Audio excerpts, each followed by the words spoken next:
St. Patrick's Day is just around the corner, and that means that it is almost time for the Schools Cup finals. On March 17th, Blackrock will take on Terenure in the unusual confines of Tallaght Stadium, where the game has been moved this year, with work being done to the RDS. While up in Ulster later that day, Royal School Armagh take on Wallace High School in Ravenhill. Next Wednesday in Connacht, Sligo Grammar take on Mars College in Ballina, while on Thursday in Musgrave Park, for the third year in a row, Cork rivals Pres and Christian square off. Year in and year out, the finals feature the future of Irish rugby, and on today's extra episode of the Left Wing podcast, we're going to discuss the place the school system has in the Irish production line. Joining me for our chat today is Bernard Jackman, a man who's intimately familiar with the workings of the schools game. He's coached in it, he's covered it on Premier Sport for the last couple of years. Bernard, thank you so much for joining me. Yeah, looking forward to the chat. It's obviously something that I'm very passionate about, and it's a huge part of Irish rugby. I think it fascinates a lot of my colleagues, whether they're pundits or ex-players or coaches in France and Wales and England and Scotland and even South Africa and New Zealand around how it works so well and how it's such a big part of our pathway. But yeah, I've been lucky enough to be working on it for the last few years, and as you said, I coached in it. I'm looking enough playing it back in the day, so yeah, it's a great competition, and even for the players who don't go on to play pro rugby or play for their country or their province, for most of them, it's the highlight of their rugby careers. Yeah, it's an interesting one because it's been such a fertile area for Irish rugby to mine from. Like, so many of the players came through the school systems, but it's interesting, say after last weekend against France when Ireland suffered a heavy defeat and you see the power and the pace of the French. And then a lot of people kind of saying, well, are Ireland too reliant on the school system? Are they producing maybe just a certain type of player that will get Ireland so far? Like, even an interesting headline in the UK Times, overachieving Ireland can't always rely on South Dublin private schools.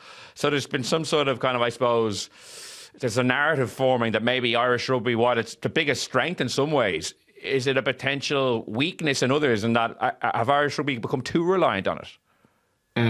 It's the biggest strength, and the only reason we could say it's a weakness is because we haven't filled the gaps elsewhere. I mean, there's absolutely no issue, because to be fair to the schools, a lot of what they do is based around their own passion for sport in the school, or it's an opportunity for them to represent their school against other schools in their province. There's a history there.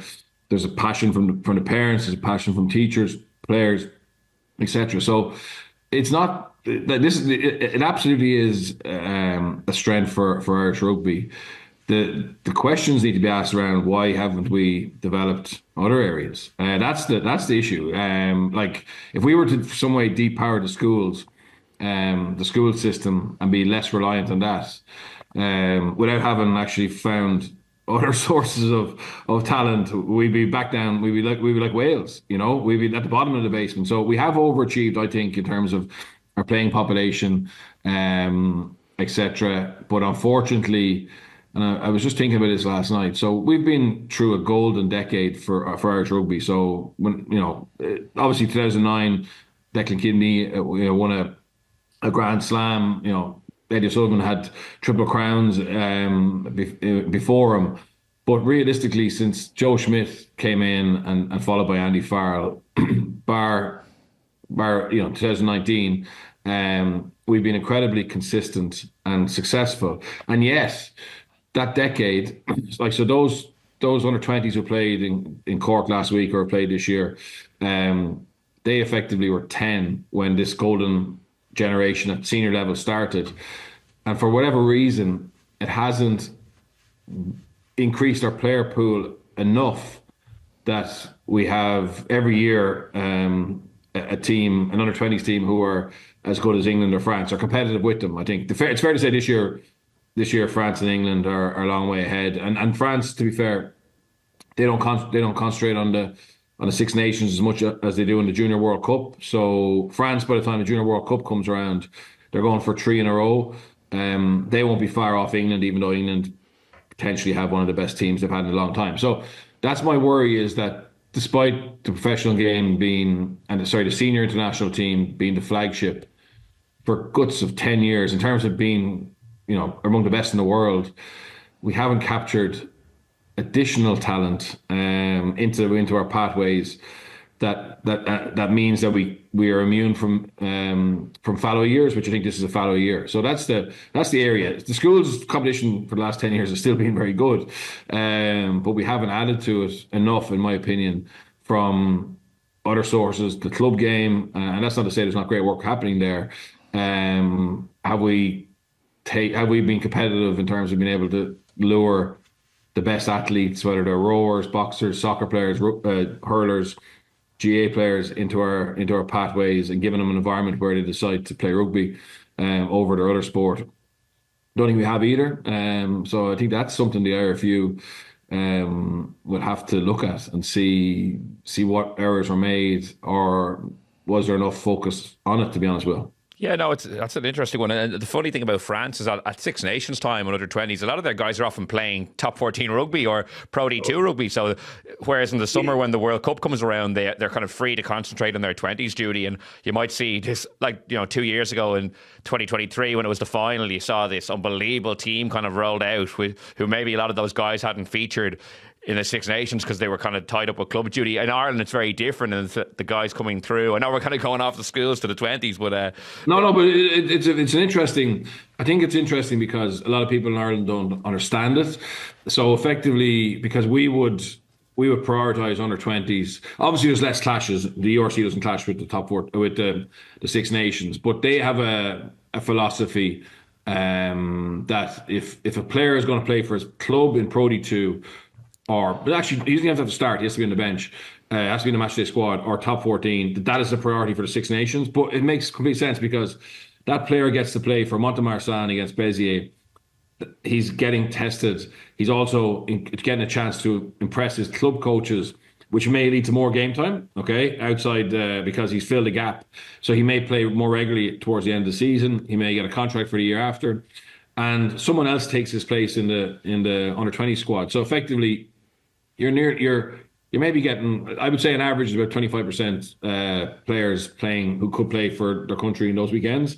You're exposing more players to more game time. And speaking of Donal Lenihan and speaking to other people in the club game, we protect those under 20 players a lot. They don't often play club rugby, and that's the issue.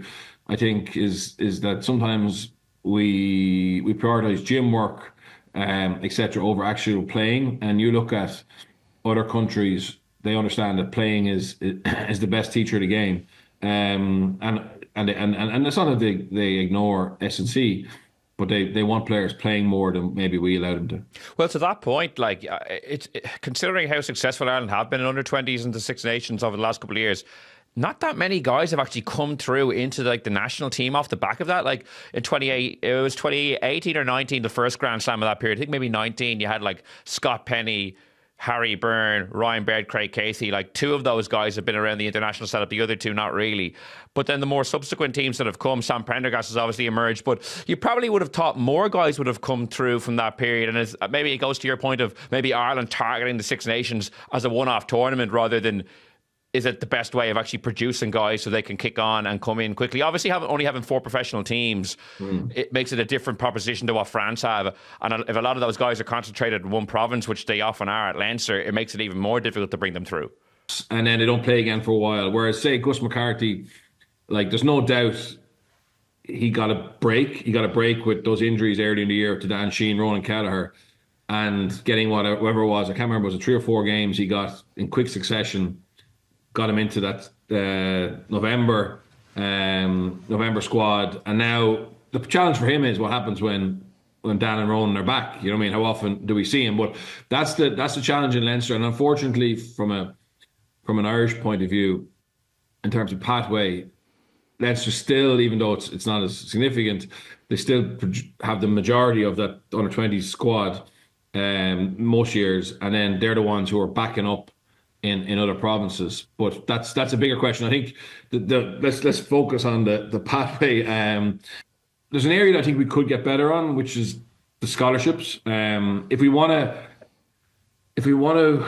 to increase our player base. So if you say at the moment that we're very reliant on those South County Dublin schools or private school boys, you're getting you're basically saying that your parents have to have a certain level of income or wealth to be able to pay those school fees. Okay, whereas the English schools, like I came across this when I was in Wales, because a lot of the talent in the valleys, in the Gwent valleys, were being attracted to English schools for scholarships.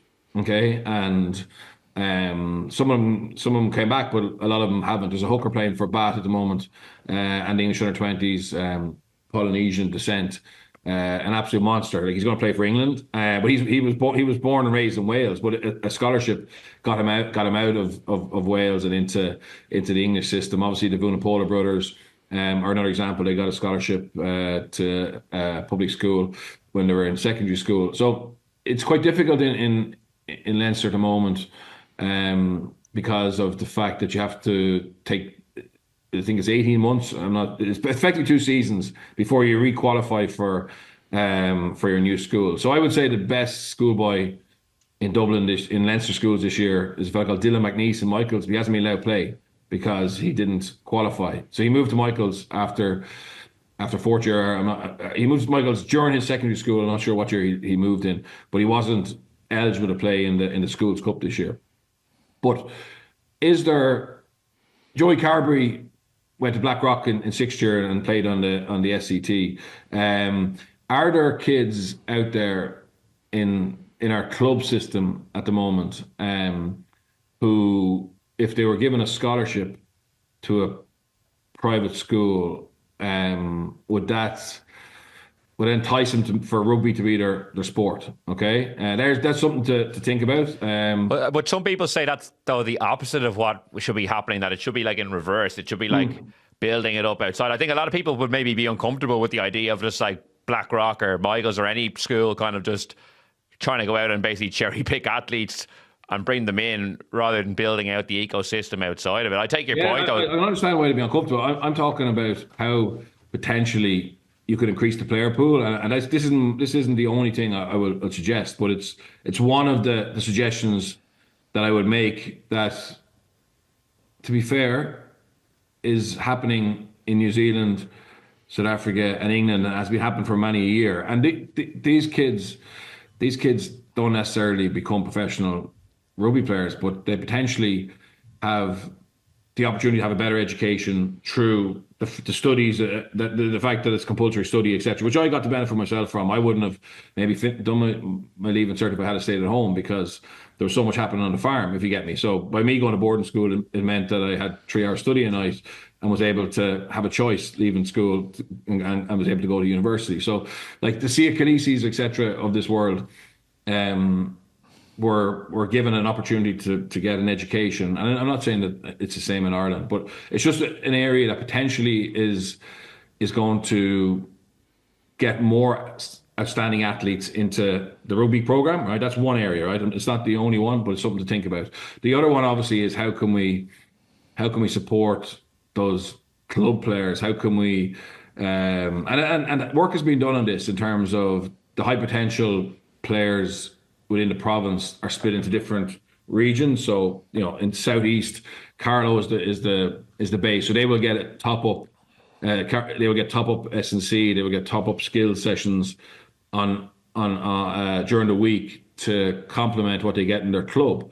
And that's a really good idea. The problem is it's still not as intense a competition as the Leinster school. So if you believe that competition can improve players by playing against players of better standard or very high standard on a regular basis, and training against players on a very high of a very high level on a regular basis, and the argument is Leinster sometimes during the week their training sessions are harder than sometimes the match because of the level of quality they have in their squad, right? So it's not outlandish to think that the level of competition that you're in can help you get to a higher level. Well, then obviously that is a negative for our club players, in that sometimes on a Saturday the level of competition they're playing against isn't as high as it needs to be to drive them forward. The other area I would say is can you replicate what's happening in the Leinster schools through funding and through collaboration? So, like, if you look at Sean Skeen Andy Skeen, Craig Ronaldson, Ross Gray, Butler and Ross Gray, Johnny Murphy in Newbridge. There's Adrian Flavin in Castleknock. There's a lot of really good young coaches who are diligent, professional in their mindset, who want to basically be professional coaches, not necessarily financially, but professional coaches in terms of their outlook. And they have the time and support around them to put in place good rugby programs. How can we replicate that in our club game? Could there be co-funding from the IRFU or from the Munster branch or the Connacht branch or the Ulster branch, where they try and appoint full-time coaches? So say, for example, Ballymena gets some sponsorship or bursary from the IRFU or the Ulster branch, and that coach gets a certain amount from Ballymena, he gets a certain amount from a school, and altogether it gives him the capacity to have more time to put into running a good program in the club and the school, but also with the support of not just financial, but mentoring from Richie Murphy if it's Ulster, access to come and watch Ulster training, feedback sessions, ability to sit in on review sessions. So they are going back to their school and club and the high potential under 16s, under 18s, motivated because they feel they're in a pathway, giving the most modern, up-to-date, technical, tactical advice, understanding how to create a mindset, understanding how to deal with athletes who are low in confidence, understanding how to create a good nutrition plan, even if they have to tap into expertise elsewhere, because that's what the Leinster schools have. They have that. So, and if you think that it works, and I do think it works, well, just look at why it works. And why it works is there's resources there and people who are passionate about it. So how can you replicate that elsewhere? Maybe the other places have the passion, but they mightn't have the resources. And I would say more often than not in the other provinces, it's down to financial resource. And then you got to work out, well, how can we bridge that gap? Can we get a fundraiser every year with the past pupils involved? Can we get a parents association involved in this? Can we, as the Munster branch, the Connacht branch, the Ulster branch, can we find a way to put together our small pots of money, but to make it a reasonable enough pot that we know that section of the country or county or city has someone in there that's really pushing for us. If you look at Limerick Hurling, that started it probably started before this, but Anthony Daly went in there to set up an academy system, you know what I mean? And they got into the schools. And then obviously they created an academy system where the best young talent got together regularly and started to compete with each other. And a couple of years later, the senior hurlers, are back. I think the reality is sometimes we think it's rocket science, but it's been replicated in soccer, it's been replicated with sports all over the world, and it's even replicated in amateur sports in Ireland at a far, probably more intricate level than the pro game has in terms of rugby. The Leinster school system is kind of quite well known. Like Blackrock and St Michael's, I think, are supplying 20 out of the 43 guys in the Leinster senior squad from those two schools. What's the landscape in 2025 in Munster, in Ulster, and Connacht at schools level? Obviously, I mentioned at the start, Present Christians perennially, contending in Munster and producing kind of probably the bulk of guys going on in Munster. But is the school system in a healthy place in terms of talent production in the other three provinces, would you say? Yeah, I think it's getting much better. Still a little behind Leinster.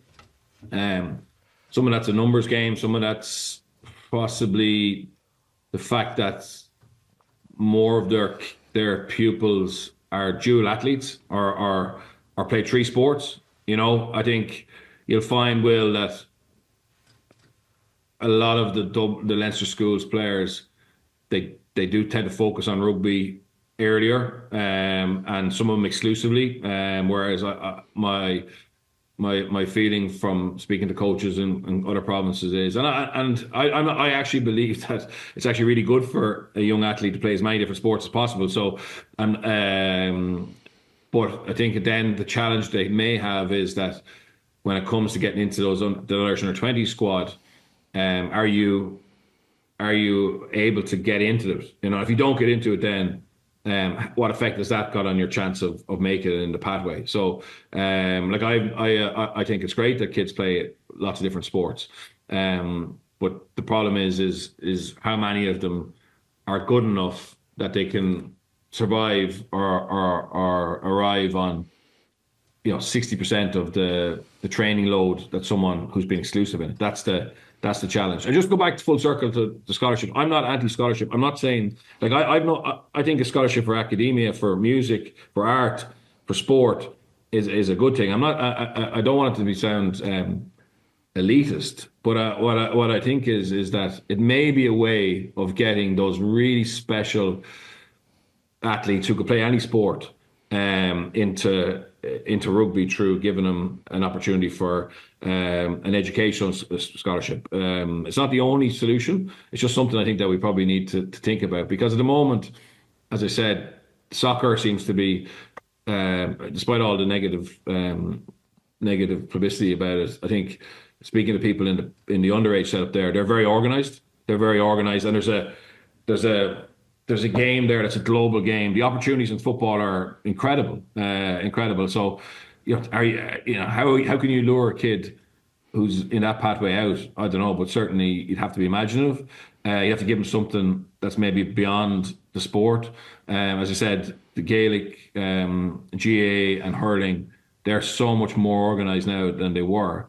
And unless you have a real clear understanding of what you can give these special athletes at the end of the day, and the pro game, there's an opportunity to live in Ireland, be a professional athlete, play for your province, play for your country, and get your education alongside it, which isn't the same in soccer. It is a little bit. It's not as easy in soccer. There's fellas who've done it, but it's not as easy in soccer. And for parents and for kids, sometimes that's a negative for their sport. So the reality is, Will, that we haven't done a great job of making the team more diverse, more diverse, and you have to look at why, and there's probably a multiple of different solutions to it. But at the moment, not a lot of them, from what I can see, not a lot of ideas or thought has been thrown at it, or plans put in place.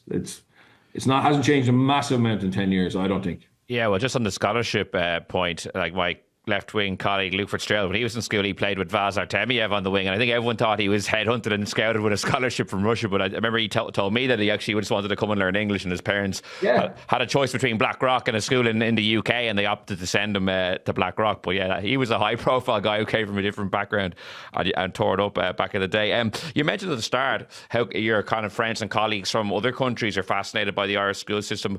Like, how would you compare what the Irish schools do to what's being done in other big countries where the school system is pretty big as well? Like New Zealand have kind of Christchurch Boys and Auckland Grammar, which traditionally would provide a lot of guys to Super Rugby teams in the All Blacks. And South Africa, in Grey College and Paul Roos Gymnasium and stuff like that, they have a kind of a fairly thriving school system. They have that famous kind of week where they all come together. Craven Week, yeah. Craven Week and play.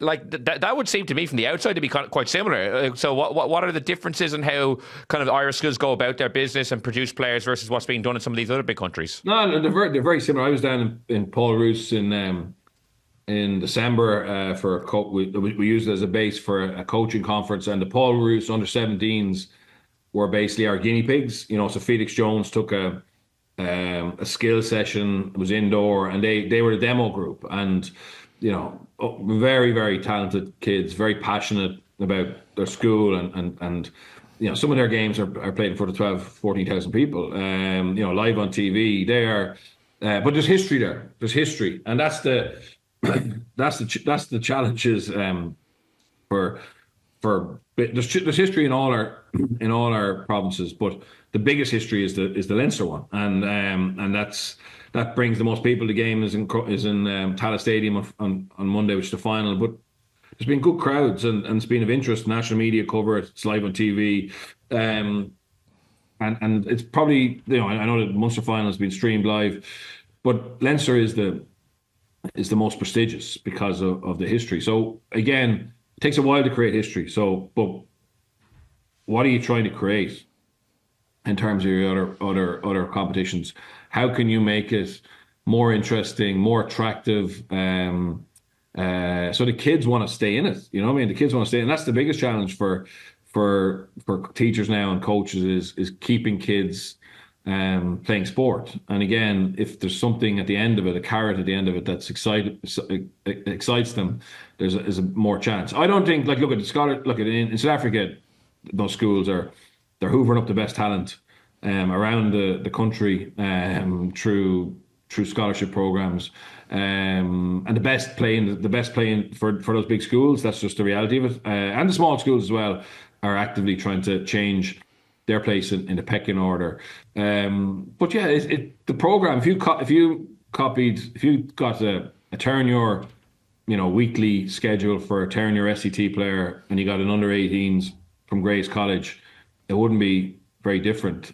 Will, the difference is, I would say, in those two is the genetics. You know what I mean? Like those big Afrikaans, we couldn't believe it. I mean, it wasn't supposed to be a contact session, the one that Felix was running, and quite quickly it did, and it became like barbaric contact. You know what I mean? So those Afrikaan boys have been raised with that. I got to speak to some of the parents, and that's how they played rugby. And then the other I don't know, pupils who aren't Afrikaans, the Europeans and the coloureds and the blacks, they rise to that challenge. You know what I mean? They bring their own take on how to play rugby, but it's just they're born and bred with that physicality. The schools game is physical in Dublin, in Leinster, but it's different. It's tactical. It's technical, because we don't have the same level of athletes, and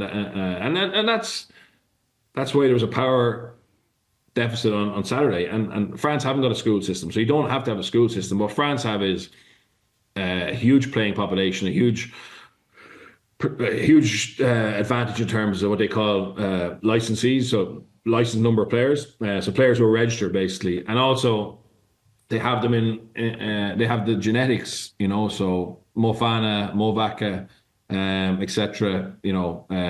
French Polynesians are licensed in clubs in islands through the French Federation, come through the French system, or the parents have come over here and played, and it's different. And then they found other sports, so like the likes of Jeju and Aradu and Boudinot, like they were attracted into rugby at an early age, but they were incredible athletes, and that's the beauty of the French game, is that the clubs are dispersed all over the south of France, and a lot of kids try rugby and soccer and handball and other sports, and they seem to do a good job of keeping them engaged in rugby, and don't lose that many of the ones that are more suited to rugby than soccer, to be fair. Yeah, well, it's certainly a question of how to expand the playing pool in Ireland in the short to medium term. Bernard, just to wrap up then, as you mentioned, Blackrock, Terenure and Tallaght Stadium on Monday. I think a lot of people are intrigued to see how that goes.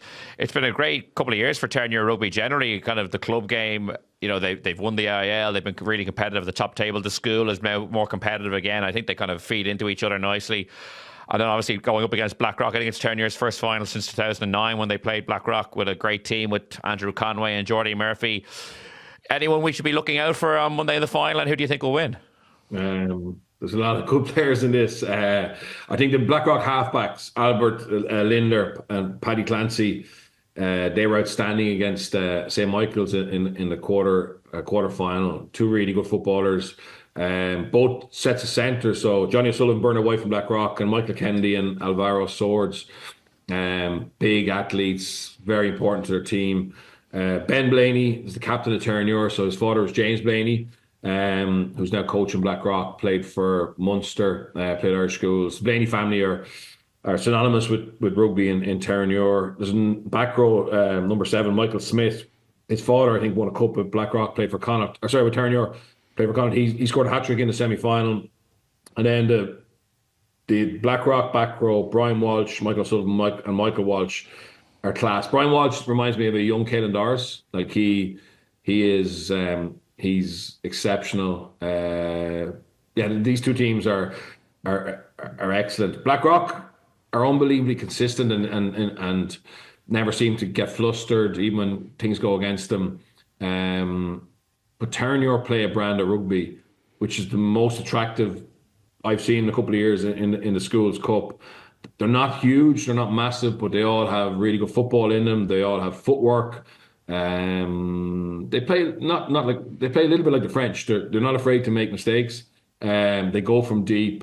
Their ability to manipulate a defender and put someone else away is exceptional. So I think Sean Skeen, his coaches, deserve credit for getting the team to the final, but also giving them a license to play and the skill set to do it.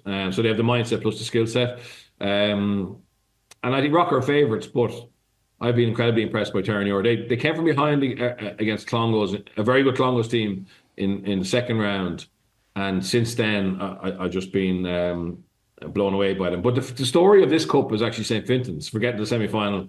And the best player in the cup that I've seen is the Roscrea centre, Jack Deegan. Phenomenal centre. I know he's in the Leinster pathway, but if there's one player that I've seen this year that I think can make it quickly, it's him. Well, that sets the table nicely for St. Patrick's Day. I think 1:30 kickoff between Blackrock and Terenure and Tallaght Stadium. And great to get your insight and expertise, Bernard, in so many different areas there. It's such a fascinating discussion point as kind of Ireland move forward post Six Nations and try to, as you say, broaden the pathways while also harnessing what they do have in the schools game, which has been extremely good for the team over the last number of years. Thanks so much for joining. Just on the last thing, years and years and years ago, Leinster tried this thing called Route 66. I don't know if you remember it, but where they basically did an open day for people who were over 6'6" tall because there was a shortage of second rows. And I remember I was effectively it happened in Donnybrook. Collie McEntee was under Michael Cheika, and lots of the pros were told to be down there to help out with the testing, and it was effectively like a combine. So it was a mixture of athletic profile and then a little bit of a look at what they're like skill wise, right? So most of these fellas have never played rugby before, but there was a load of Eastern Europeans who were big, tall guys, basketballers and players who never played any sport.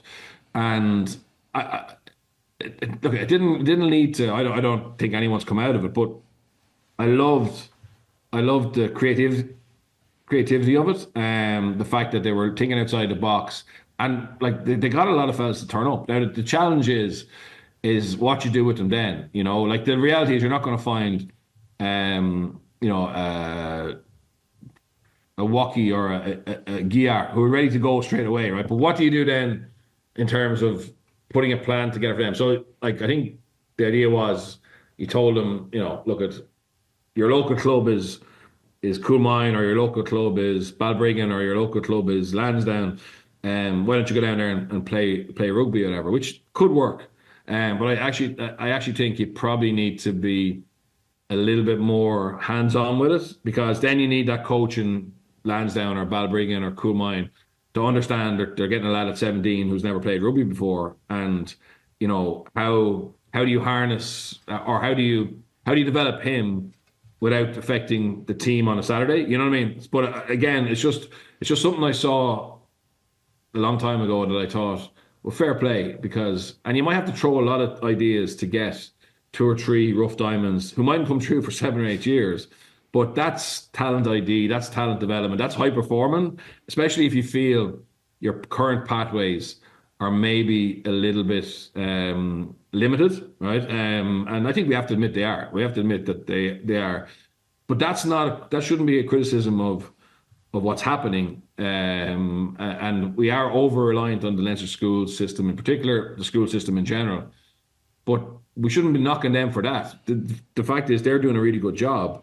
It's what have we done or not done elsewhere to make sure that we've got multiple pathways that are producing players. Does that make sense? Yeah, no, definitely. I'm thinking like someone like Theo McFarland, who was a basketball player and they got converted to rugby. I love that Route 66 idea. I think they need to bring it back as soon as possible and do another open day. Well, yeah, if you're being relevant to what's the issue today, you would say speed. You know what I mean? So like, how can we get a handle on where the speed is in our teenagers, and can we then find a way of attracting them into sport? And like, yeah, it's just that's there's people in the IRFU that's their job, to be coming up with solutions to this. Well, to be fair, you offered a few there, so it'll be interesting to see in the short term what they do to get more different athletic profiles into the team. But for now, Bernard, thanks so much for joining me. Enjoy Rome this weekend and enjoy Tallaght Stadium on Monday.